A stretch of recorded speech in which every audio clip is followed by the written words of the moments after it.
There he is. Dagan, There he is. He's it. Jollibee Hey, spaghetti, yes or no? Yes or no? I I don't saw you think eat it. I saw you spaghetti eat it. I did eat it. I did eat it. I'm a chef from America. I think that, and I have a lot of. I'm a saucier by trade, so sauce is my forte. Traditional bolognese and traditional spaghetti sauces should not have Right. sweet to them. Oh, hold on. They Bolognese tend to be a little sweet in some cases, right? I would say depends on whether you're at Olive Garden or an Italian grandmother's house. Okay. That's a good But- stuff of putting it. Guys, That's a good way of putting it. That's a good way of putting it. I hope you guys are hearing how Dagan is saying, I don't like it. But he's using words, not Right, like right. food coming out of his mouth and then back into the same place where you got it at. So, You know, I would say for him, good on him, because all news is good news. And just like was it, I think Nicki Minaj said when she went on and got her Grammy, she said, even the haters download my stuff to talk shit about it. So Well, he did something So- right. That's for sure.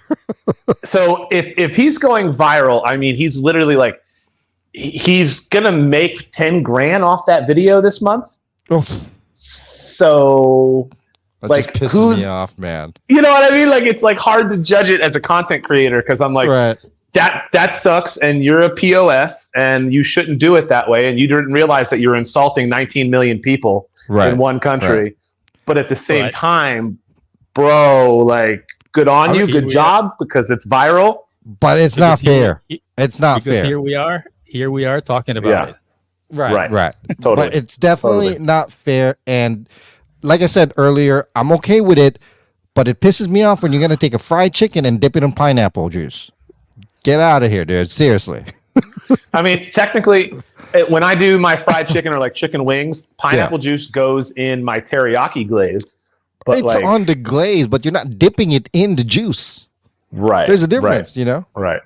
Yeah. Right. So, Hey, if you Yep. guys are just joining us and you don't know who this guy is between us right now, he's a world history degree holder, a veteran, current immigrant himself, hanging out in Of his the kitchen right Philippines. now, and a ninth generation Floridian with blood ties to the native land rights and pedigree from 1400s. What an intro! Yes. What an get intro! out of Yes. here. I mean, you Yes. probably And- own a quarter of that place, you know? And I Yeah.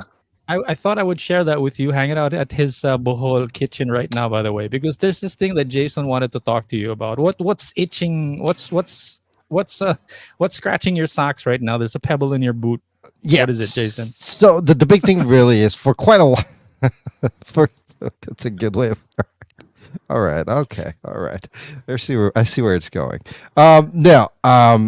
It's such a big thing that's been going on really ever since the current President Biden has come in, where he has basically opened up the borders and embraced all these illegal immigrants or migrants into the country.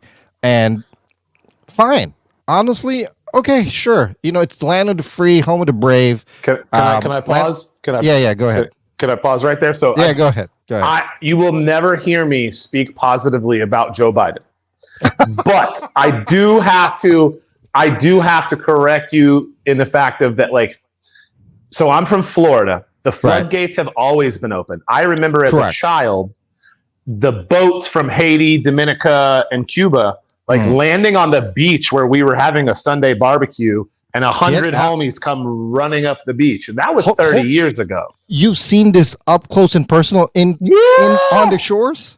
If you have grown up in South Florida or ever Wow. been to the beaches in South Florida, I mean, last night alone, the Coast Guard caught a $1.4 million offshore boat with 60 Haitians on it last night.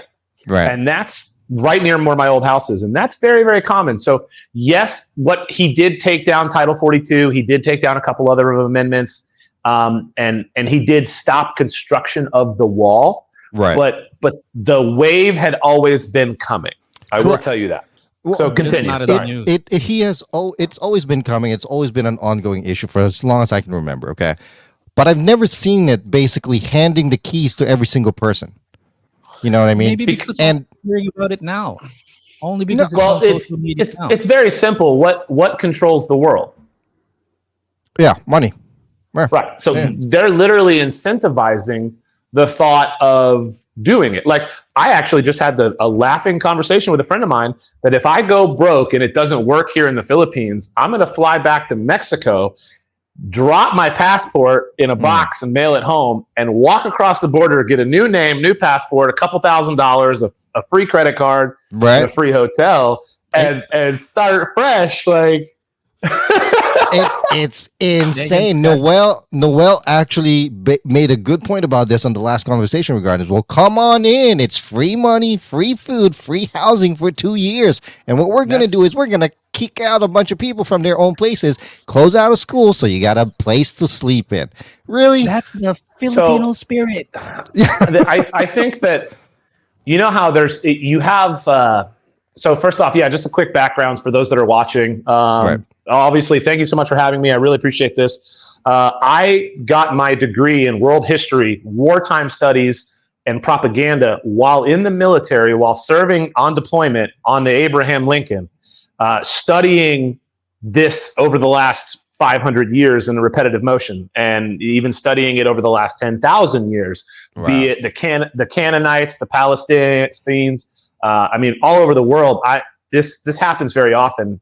You Yeah. know, we're not alone in this. If you look at Spain and how bad they have it right now, Spain has lost half its country, Right. and you know they're so close to the tip of Africa, like they just swim across. Basically, I mean, you look at the Canary Islands. I mean, it's all over the place. But for me, I would say that you have to represent it in the fact of like, remember this: they're always going to go after your freedom in order, and when they do that, they're going to say they're doing it in order to protect your safety.